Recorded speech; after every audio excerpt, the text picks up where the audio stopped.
Boa noite. Você está no canal Péricles Ramos e é um grande prazer ter sua companhia no estudo desta noite sobre o livro de Provérbios, o livro da sabedoria.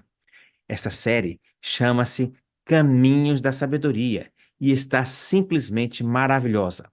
A cada semana eu recebo um convidado especial que traz uma mensagem baseada em um dos capítulos deste livro. É sua primeira vez aqui? Seja bem-vindo e aproveite este momento, faça a sua inscrição para ficar sabendo de todas as programações. Você já é inscrito? Muito obrigado por estar conosco mais uma vez. E que todos nós, inscritos ou não inscritos, sejamos abençoados no estudo desta noite. Hoje iremos estudar o capítulo 25. Este capítulo é interessante, pois ele se destaca dos outros capítulos, justamente por ser uma coletânea de sabedoria de diversos autores. Mantém a estrutura base, com versículos que oferecem reflexões sobre diversos temas, mantendo o objetivo que é ensinar a sabedoria prática. E antes de prosseguirmos, eu te convido a assistir aos capítulos anteriores, pois contém ensinos valiosos e estão disponíveis aqui no canal. Então, vamos ao nosso estudo? Caminhos da Sabedoria, um estudo sobre o livro de Provérbios. Junte-se a nós na descoberta e aprendizado e comece a trilhar seu próprio caminho da sabedoria. Hoje estou recebendo um amigo erudito, o pastor Charles Fabian. Ele é professor de teologia, onde leciona as matérias de prática pastoral, oratória e pequenos grupos. Não é esse mesmo, pastor Charles? Exatamente, Pérez. É um prazer estar aqui com você e com os nossos amigos. No momento, o senhor está falando de onde? Estou falando aqui da FADBA, Faculdade Adventista da Bahia, que fica em Cachoeira, no mesmo estado.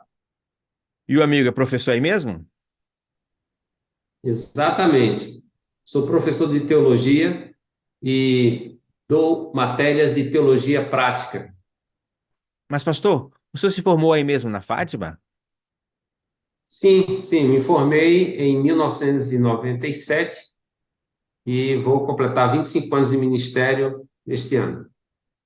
O senhor sempre trabalhou aí ou também passou por igrejas e departamentos administrativos?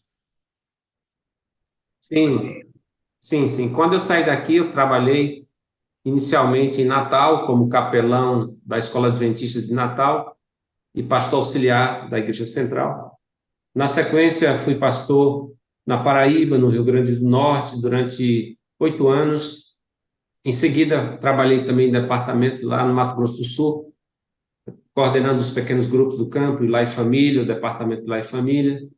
Foi quando eu recebi o chamado para trabalhar aqui como professor no seminário. Fiquei 3 anos e meio. Depois recebi um chamado para trabalhar em Brasília, onde coordenei os pequenos grupos para a União Centro-Oeste Brasileira. E novamente recebi um convite para trabalhar aqui no SALT como professor, onde estou desde 2016. Então, somando os dois períodos, dá 11 anos de magistério aqui no SALT. Que maravilha! E antes de continuar, quero dar uma informação importante. Se você está pensando em fazer uma faculdade, procure esta universidade. Ela possui cursos maravilhosos e todos eles com excelente avaliação do MEC. E tem um detalhe: lá também você encontra ensino do infantil ao ensino médio, da graduação à pós-graduação. Mas vamos ao nosso estudo? Antes de passarmos a palavra para o nosso convidado, eu te convido a orar comigo, pedindo que Deus oriente e nos abençoe no estudo dessa noite. Então, vamos orar? Senhor, Deus querido, Deus nosso Pai, muito obrigado por podermos estar aqui mais uma vez. Viemos aqui ao Senhor porque reconhecemos as nossas fraquezas, as nossas limitações e que precisamos de algo mais, algo superior a nós mesmos, algo que somente o Senhor pode nos oferecer.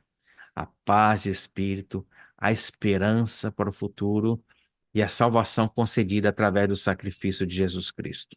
Senhor, aqui entre nós, existem pessoas que estão passando por problemas específicos, problemas de saúde, problemas financeiros, problemas familiares. Que o Senhor possa orientar essas pessoas a encontrar uma solução e uma saída. Mas, em especial, queremos pedir a tua inspiração para o estudo desta noite. Que esta mensagem venha direto de ti, sem nenhuma interferência, e que ela possa alcançar nossos corações. É o que pedimos, em nome de Jesus Cristo. Amém e amém, Senhor. Ok, muito obrigado. Muito bem. Como vocês estão fazendo uma série sobre o livro de Provérbios, hoje eu quero chamar sua atenção para Provérbios 25. O capítulo 25 de Provérbios, ele contém 28 versos. E no início do capítulo está dizendo o seguinte: também desculpa. Também estes são provérbios de Salomão, que foram transcritos pelos homens a serviço de Ezequias, rei de Judá.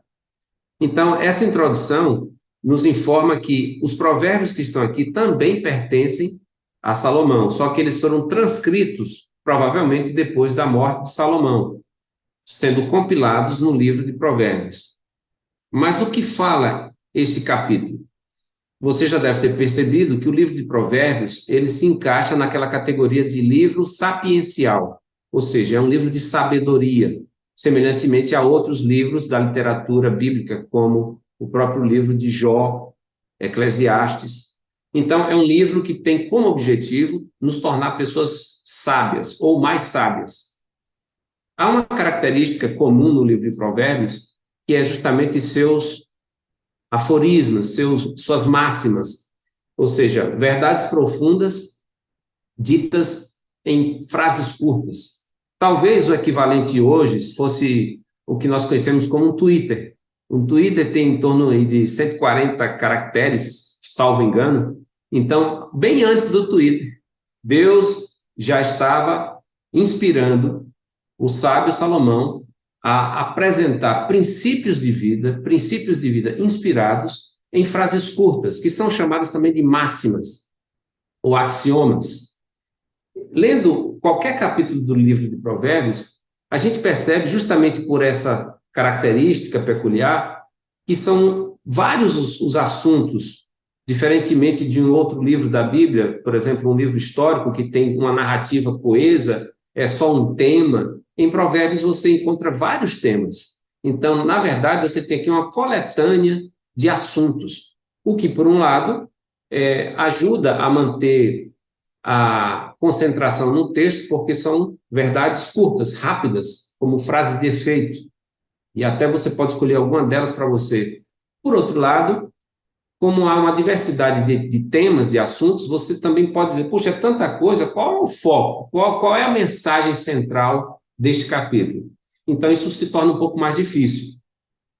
Eu diria assim, o mais recomendável para você que deseja fazer um estudo do livro de Provérbios mais sistematizado é você marcar os provérbios por temas ou por tópicos em todo o livro, nos 31 capítulos, e depois categorizar esses provérbios dentro daquele tema específico.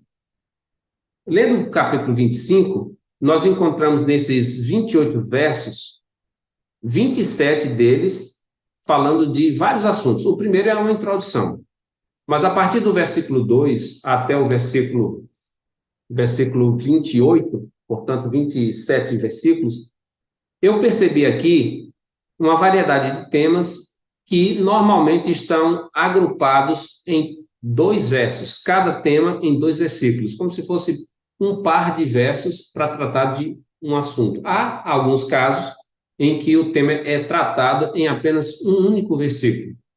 Então, vou começar aqui com o que diz o verso 2 e o verso 3. Diz assim: a glória de Deus é encobrir as coisas, mas a glória dos reis é investigá-las.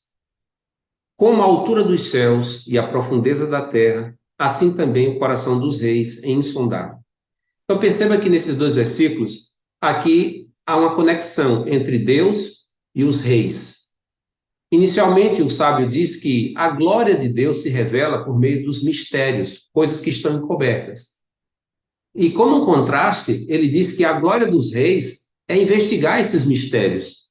Então ele fala aqui de algo que é próprio de Deus. Deus é insondável, Deus não pode ser compreendido de maneira total e absoluta, porque nós somos finitos, Deus é eterno, e Deus, por assim dizer, ele tem mistérios que só confirmam a sua grandeza, sua onisciência, sua onipotência. E, por outro lado, os reis, que são líderes, eles passam a ter uma tarefa de investigar esses mistérios. A Bíblia fala que muitos desses mistérios são acessíveis, ou seja, eles não são autoevidentes, mas para aqueles que querem saber mais sobre Deus, sobre o seu caráter, sobre os seus propósitos, há muito por ser descoberto. E eu posso lhe dizer o seguinte, que não são apenas os reis que têm essa possibilidade.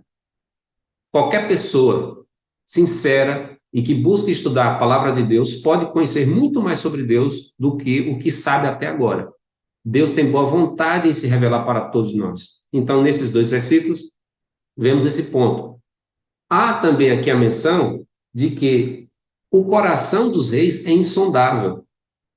Tão alto quanto os céus e tão profundo quanto a terra é o coração dos reis. Ou seja, querendo dizer que também a figura do rei, ela estava cercada por certos mistérios, ou seja, ninguém sabia, ou dificilmente alguém poderia falar facilmente o que é que o rei estava pensando. Então, existe aqui uma espécie de contraste entre Deus e os reis, e, ao mesmo tempo, um paralelo. Assim como Deus tem mistérios, o rei também tinha um ar de mistério em relação a muitos dos seus pensamentos e suas decisões. Bom, a partir do versículo 4, nós entramos em outro assunto. No verso 4 e 5 é dito: tire a escória da prata e sairá um vaso para o ourives. Tire o ímpio da presença do rei e o seu trono se firmará na justiça. Aqui o sábio está dizendo, de maneira bem resumida, que um governo de justiça se estabelece quando não há corrupção. Ou seja, se um rei tem pessoas corruptas, que aqui são chamadas de ímpio, a pessoa que é chamada de ímpia, então é impossível ser um governo de justiça ou um reino de justiça. Eu acho que esse é um tema bem contemporâneo, concorda?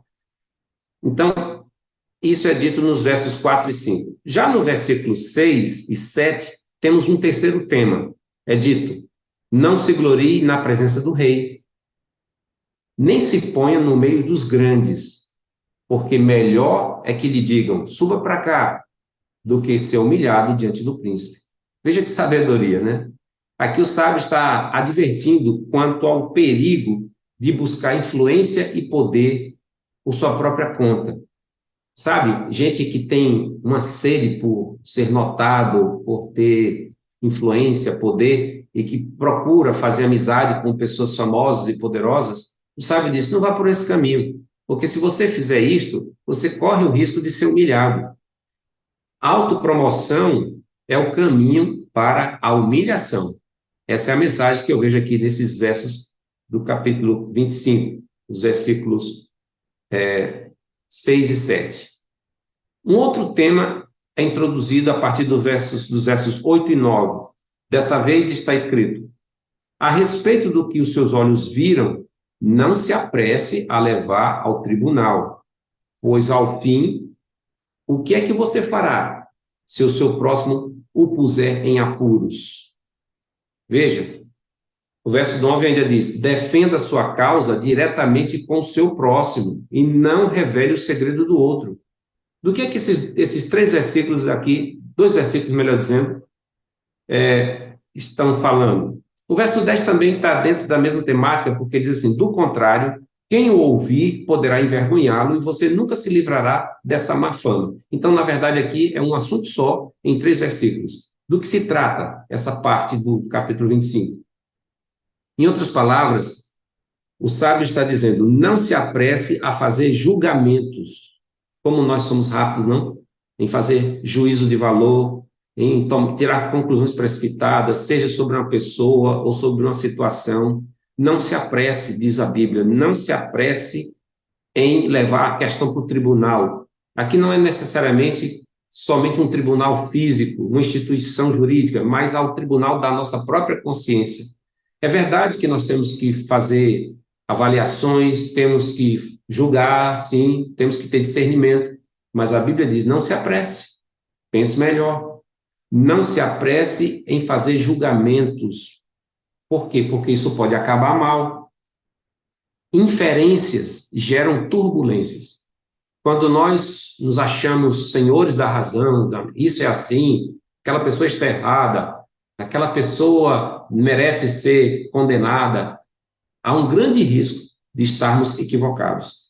E a Bíblia, aqui através do sábio Salomão, está dizendo: tenha cuidado. Por quê? Porque você pode estar errado.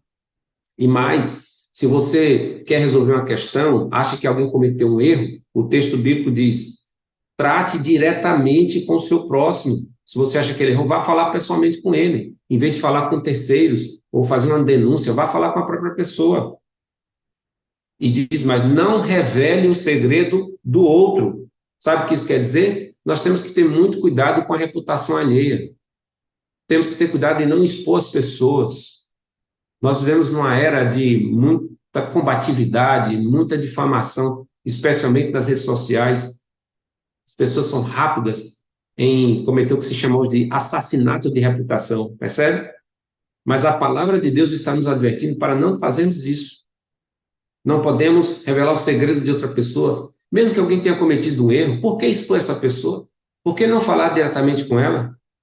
E aqui diz ainda o sábio: porque se você acha que vai marcar pontos, ou usando uma palavra ainda bem em voga hoje, se você acha que vai lacrar, expondo alguém, às vezes o tiro pode sair pela culatra. Alguém pode achar que você realmente é uma pessoa que não é humana, não é empática, não é uma pessoa que respeita os outros, e você é que vai ficar com a má reputação.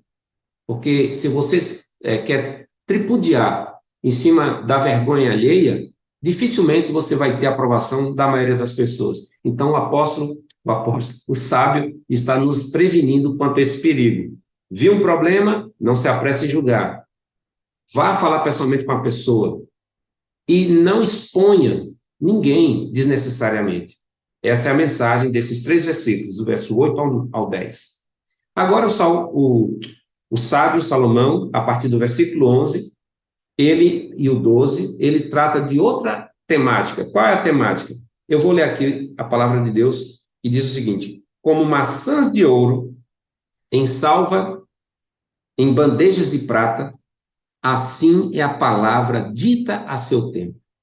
Como pendentes e joias de ouro puro, assim é a repreensão dada por um sábio a um ouvinte atento. Eu vejo aqui uma conexão nesses 2 versículos em relação à comunicação. E eu tentei resumir da seguinte maneira: esses 2 versos estão falando de 2 joias preciosas, uma figura de linguagem para falar algo que é muito valioso. 2 joias preciosas que você pode ter na vida. Primeiro, falar na hora certa. É como a maçã de ouro em bandejas de prata, diz o sábio. Você saber falar na hora certa. Às vezes as pessoas falam que é certo, mas não é na hora certa. Isso no ambiente familiar, no ambiente de trabalho, no ambiente com outros relacionamentos. Falou certo, não tem o que contestar. Mas será que foi o melhor momento? Será que foi a hora certa? Quando você não fala na hora certa, o que você fala perde o efeito ou pode ter um efeito contrário. Por isso, é uma joia saber falar na hora certa. É preciso ser sábio para isso, né? E a outra joia é chamar a atenção com sabedoria. Chamar a atenção, que aqui diz, é repreender. Ninguém gosta de ser repreendido, é verdade. Dificilmente a gente aceita facilmente uma repreensão, mas às vezes é necessário. A Bíblia mesmo diz aqui em Provérbios, em outra parte, que leais são as feridas feitas pelo que ama. Amigo de verdade, às vezes, vai ser aquele que vai dizer assim: deixa eu te dar um conselho. Deixa eu pontuar um assunto aqui. O que você fez não foi legal. Acho que você precisa mudar nisso ou naquilo. Então, chamar a atenção é necessário às vezes. Mas para ser uma joia, o texto diz, tem que fazer isso com sabedoria, porque a joia da repreensão só é joia se a repreensão for dada por um sábio, por uma pessoa sábia. Agora, mesmo você repreendendo com sabedoria, a joia só é vista como joia, diz o verso, se você falar para um ouvinte atento. Porque, às vezes, a falta de sabedoria não está em você que está falando, mas no outro que não quer ouvir. Infelizmente, isso é verdade. Às vezes, você falou na hora certa, chamou a atenção com sabedoria, mas, infelizmente, quem ouviu não estava querendo ouvir, não estava com o ouvido atento. Então, perdeu uma grande joia. Então, é sobre isso que esses 2 versículos estão falando. Na sequência, a partir do versículo 13 e 14, nós encontramos mais uma referência à comunicação, dessa vez no sentido de você transmitir algo que lhe confiaram. O verso 13 diz: como o frescor de neve no tempo da colheita, assim é o mensageiro fiel para com os que o enviam, porque refrigera a alma dos seus senhores. Verso 14: como nuvens e ventos que não trazem chuva, assim é aquele que se gaba de presentes que não deu. Veja que contraste, né? Aqui no verso 13, o sábio usa a metáfora do frescor da neve no tempo da colheita. E isso era oportuno para a colheita, que era um frescor, não era uma nevasca, não era uma geada, era algo que favorecia a colheita, um frescor da neve. Ele diz que, assim como isso era bom para a colheita, uma pessoa que entregava o recado de maneira íntegra, de maneira fiel, agradava, refrigerava a alma dos seus senhores. Observe que ele não diz refrigera a alma de quem ouvir o recado. Pode acontecer isso, mas ele está chamando a atenção principalmente daqueles que confiaram a mensagem para ele dar aos outros. Então, o texto aqui está falando também de comunicação no sentido de você entregar exatamente aquilo que você recebeu. Nem diminuir, nem aumentar. No sentido da pregação do evangelho, isso é fundamental. O mensageiro fiel é todo líder, não só líder, todo seguidor de Cristo, que transmite o evangelho em sua integridade, em sua inteireza. Assim como o Senhor ensinou, assim ele fala, assim ele transmite. E a Bíblia diz aqui que isso refrigera o coração do nosso Senhor. No nível humano, isso também é importante, quando em relações de trabalho, em relações familiares, nós entregamos exatamente o que ouvimos. Não distorcemos a mensagem que nos foi confiada. Então, mais uma mensagem, um provérbio sobre a importância da comunicação.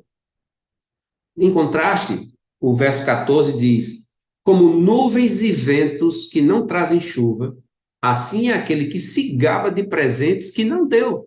É engraçado isso, né? Isso me faz pensar em pessoas que se vangloriam de coisas que não fizeram. Só tem uma palavra ou uma frase para definir essa situação: discurso vazio. Gente que fala de coisas que não fez, é apenas um discurso vazio. Então, o sábio está advertindo contra isso. Enquanto tem um que entrega o que recebeu na íntegra, tem gente que fala de coisas que não fez, que não tem coerência, não tem credibilidade quando fala. Agora vamos para o verso 15. No verso 15, muda um pouco a temática, agora saindo da comunicação. Aliás, não muda tanto, mas está falando aqui mais da comunicação associada com atitude, muito importante. O verso 15 diz: com paciência se convence um príncipe, e a língua branda quebra os ossos. Olha que coisa interessante. Com paciência, você pode convencer até um príncipe, se você tiver jeito para falar. E diz: se você tiver uma língua branda. O que é uma língua branda? Uma língua branda é uma língua agradável, que tem um tom de voz agradável, que fala palavras agradáveis, uma pessoa que tem jeito para falar. Essa pessoa quebra no sentido assim, desmonta a resistência. Mais uma vez, princípios de comunicação, eu vejo aqui. Agora, verso 16 e 17, vamos adiantar um pouquinho, né? Para a gente não demorar muito, verso 16 e 17. Mais um par de versículos que tratam de uma mesma temática. Pergunta o sábio: você encontrou mel? Coma apenas o suficiente. para que você não fique enjoado e venha a vomitá-lo. Aí, de repente, ele diz no verso 17, não seja frequente na casa do seu próximo, para que ele não se canse de você e passe a detestá-lo. O que é que você consegue ver aqui como associação desses dois versículos? Bom, primeiro, ele começa falando de moderação no uso do mel e depois fala de moderação na frequência à casa de um amigo. Então, assim como é agradável você estar na casa de um amigo, de uma pessoa querida, é agradável saborear o mel. Mas assim como comer mel demais abusa, e demais na casa dos outros, mesmo sendo um amigo, abusa. Você pode chatear seu amigo. Então é preciso ter o que se diz popularmente de desconfiômetro. É preciso ter o bom senso para não ficar demasiadamente, no caso aí, frequentando a casa de uma pessoa amiga. Veja que Provérbios, ele trata muito de assuntos práticos, não trata tanto da vida lá no futuro, na eternidade, fala da vida aqui e agora, nas relações que temos uns com os outros. Agora, o verso 18, é um verso só, um tema bem específico. Começa dizendo, martelo, espada, flecha aguda é o que levanta falso testemunho contra o seu próximo. Olha que coisa terrível, né? Martelo, espada e flecha aguda é quem levanta falso testemunho contra o seu próximo. Bem, o texto aqui está falando de calúnia e difamação. E são crimes contra a honra, de acordo com as leis do país. Ou seja, uma pessoa que comete difamação, calúnia, essa pessoa está sendo agressiva, violenta, ela está cometendo um crime contra a honra alheia. E é isso que o Salmo está dizendo, isso é errado. Errado. Verso 19 também diz algo, apenas um versículo. Como dente quebrado e pé sem firmeza, assim é a confiança numa pessoa desleal em tempo de angústia. Veja que o sábio, ele usa muitas figuras de linguagem para tornar o pensamento bem concreto. Martelo, espada, flecha aguda, e agora já começa dente quebrado, pé sem firmeza, porque na sabedoria, especialmente sabedoria semita, o pensamento, quanto mais concreto, mais fácil de ser assimilado, mais fácil de ser aprendido, diferentemente da nossa cultura ocidental, que é uma cultura mais abstrata. Na mentalidade hebraica, as coisas, quando elas eram ilustradas com objetos, com coisas visíveis, tangíveis, isso tornava o ensino mais eficaz. E agora ele diz assim, confiar numa pessoa que não é de confiança é a maior roubada. Agora sou eu que estou parafraseando, né? Se você apostar suas fichas numa pessoa e essa pessoa trair sua confiança, diz o sábio, é pior do que estar com o dente quebrado. É pior do que estar com um pé sem firmeza. Confiar numa pessoa que não deveria receber sua confiança. E diz mais, especialmente quando você está passando por momentos de angústia, momentos de crise. Tem coisa pior? Realmente, né? Então, qual é a lição implícita? Temos que selecionar bem as pessoas que serão objeto da nossa confiança. Porque nós temos que confiar nas pessoas. É impossível viver de maneira saudável sem confiar nas pessoas, mas temos que ter discernimento, ver evidências antes de depositar nossa confiança, seja em pessoa, em organizações, em instituições. A confiança é algo muito precioso e nós temos que ter cuidado em depositar nossa confiança em alguém. Por isso temos que ver quais são suas credenciais. No verso 20, mais uma figura de linguagem, diz assim, como quem se despe, ou seja, como quem fica nu num dia de frio. Olha que imagem engraçada, né? Ficar nu, né, no ambiente público já seria um vexame, altamente constrangedor. Agora, ficar nu num dia de frio é algo horrível. Mas ele usa outra linguagem, outra situação muito, muito desagradável. como vinagre sobre as feridas. Gente, pensa aí, vinagre. Colocar vinagre na ferida. Com certeza, na época do sábio, não tinha um negócio que talvez você conheceu quando menino. Eu conheci e sofri muito com essa substância, chamava metiolate. Só que o metiolate hoje, para as novas gerações, não arde mais, né? Mas quem é da geração do metiolate raiz, aquele que batia uma gota e você ia lá na lua e voltava, sabe que era algo horrível colocar metiolate na ferida. Então, não havia metiolate, então, como colocar vinagre, colocar vinagre sobre as feridas, como ficar nu no dia de frio, é você ouvir alguém cantando perto de você, diz o texto. É o que entoa canções para quem está aflito. Eu acho essa figura de linguagem aqui do sábio muito interessante, até cheia de humor, mas para ensinar algo muito sério. Qual é a lição? Nós temos que ter sensibilidade e bom senso para não ficar soltando fogos, comemorando, celebrando diante de uma pessoa ou de pessoas que estão passando por uma grande crise pessoal, estão sofrendo, estão amarguradas, estão deprimidas. Já pensou que falta de sensibilidade? Então, é sobre isso que o salmista está dizendo. Isso exige de nós inteligência emocional, né? Bom senso. Verso 21. Outro assunto. Se o seu inimigo tiver fome, dele de comer. Se tiver sede, dele de beber. Porque assim... Agora o verso 22. Porque assim você amontoará brasas vivas sobre a cabeça dele e o Senhor recompensará você. Resumindo, esses dois versículos são citados no livro de Romanos, no capítulo 12, e lá o apóstolo Paulo resume da forma que eu acho melhor. Vença o mal com o bem. Isso é fácil de falar, mas não é tão fácil de fazer. Mas é isso que a palavra de Deus diz. Vença o mal com o bem. Não tente levar tudo a ferro e a fogo. Vou me vingar, ele vai ver, vou descontar. Não.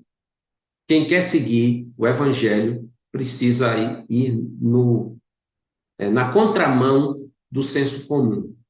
E o princípio do evangelho é vencer o mal com o bem, fazer o bem ao seu inimigo. Agora, no verso 23, está escrito: o vento norte traz chuva. O vento norte traz chuva e a língua que espalha calúnias traz o rosto irado.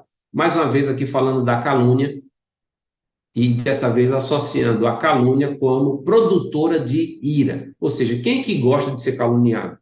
Então, o sábio está dizendo que quem fica caluniando os outros depois não pode reclamar de encontrar a pessoa que foi vítima da sua calúnia irada com ela. Então, precisa ter cuidado com isso. Agora, o verso 24, muito citado muitas vezes por alguns homens, e tem um senso de humor também, diz assim: melhor é morar no canto do terraço do que com uma mulher briguenta na mesma casa. Olha que coisa. Melhor é morar no canto do terraço do que com a mulher briguenta na mesma casa. É óbvio que não são apenas as mulheres que podem ser briguentas. Os homens, tem homens que são terríveis também. Mas aqui, o sábio, dentro daquela cultura, dentro daquele contexto, está falando de uma mulher briguenta. É um recado para as mulheres, sem dúvida alguma. Mas o princípio geral vale para todos nós, homens e mulheres. Qual é o princípio? Temos que ter cuidado para não sermos pessoas desagradáveis, pessoas reclamonas, pessoas cri-cris. Tudo está ruim, tudo está mal, sabe? Reclama de tudo, ninguém aguenta. Isso é especialmente verdade para o ambiente da família. Em casa, esposa, marido, não pode alimentar essa atitude reativa de ficar reclamando da vida o tempo todo, mal-humorado, parece que foi uma pessoa que tomou suco de limão sem açúcar, né? Precisa ter cuidado com isso. Caminhando para o final, diz assim, verso 25, como água fria para quem tem sede, assim é a boa notícia que vem de um país distante. Olha que coisa linda. Aqui ele está falando da felicidade que a gente tem quando a gente recebe notícias de pessoas queridas que estão distantes.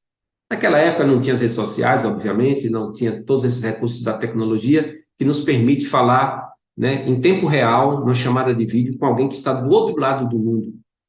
Então, quando a gente hoje tem muita saudade de um ente querido, basta fazer a chamada de vídeo gratuita, a gente está vendo a pessoa do outro lado do mundo, ouve a sua voz, vê o seu rosto, né? Mas há alguns anos, nem tanto tempo assim, eu, por exemplo, eu sou de uma época, quando você queria se comunicar com alguém distante, você tinha que escrever cartas. Enquanto eu estudava aqui, me preparando para o ministério, a namorada, hoje minha esposa, nós nos comunicávamos por cartas e às vezes por telefone. E como era bom receber uma cartinha dela, uma mensagem dela, né? Uma pessoa querida. Então, o sábio, vocês estão pensando que eu estou sempre querendo dizer salmista, mas é sábio. Aqui, veja que a importância de você manter também a comunicação, especialmente quando você está distante dos seus entes queridos. Tá? Há um pensamento que diz assim, é na ausência que se prova a verdadeira afeição. Eu creio nisso. Quando você está distante fisicamente, não permita que você também fique distante emocionalmente. Muito bem. Agora, verso 26. Como fonte que foi turvada, já estou terminando, como fonte que foi turvada e manancial contaminado, assim é o justo que cede ao ímpio. Essa é uma figura muito forte, também falando de integridade. Estava dizendo assim, imagina uma fonte preciosa, mas de repente ela foi contaminada, não presta mais. Semelhantemente, uma pessoa que é justa, uma pessoa íntegra, que cede ao ímpio, ou seja, abre mão de suas convicções, dos seus valores, dos seus princípios morais, essa pessoa, ela contamina seu caráter, contamina sua reputação. Então, tem que ter cuidado. Não se venda e não permita que as pessoas façam com que você abra mão dos seus princípios, dos seus valores. Agora, verso 27, diz, comer muito mel não é bom, assim procurar a própria honra não é honra. Mais uma vez, o perigo da autopromoção. Não vale a pena a gente querer, na minha cultura aqui, é muito comum a frase, querer se amostrar. Não vale a pena ficar chamando a atenção para si.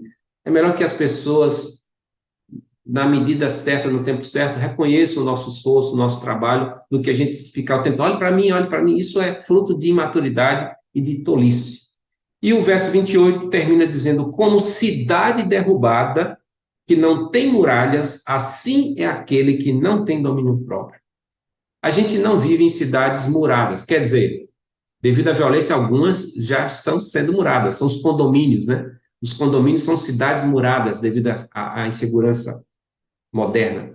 Mas, naquela época, toda cidade tinha que ter a proteção de uma muralha, senão ela ficava à mercê da pilhagem, das invasões, dos assaltantes, dos inimigos, então tinha que ter uma muralha bem forte. E aí, o sábio está dizendo, como uma cidade derrubada que não tem muralhas, assim é aquele que não tem domínio próprio. Ou seja, assim como as muralhas protegiam as cidades daquela época, você precisa do domínio próprio para proteger você mesmo. E eu diria, proteger você de si mesmo. Todos nós precisamos ter freios morais, freios emocionais. Isso não é viver de maneira reprimida, mas de maneira autocontrolada.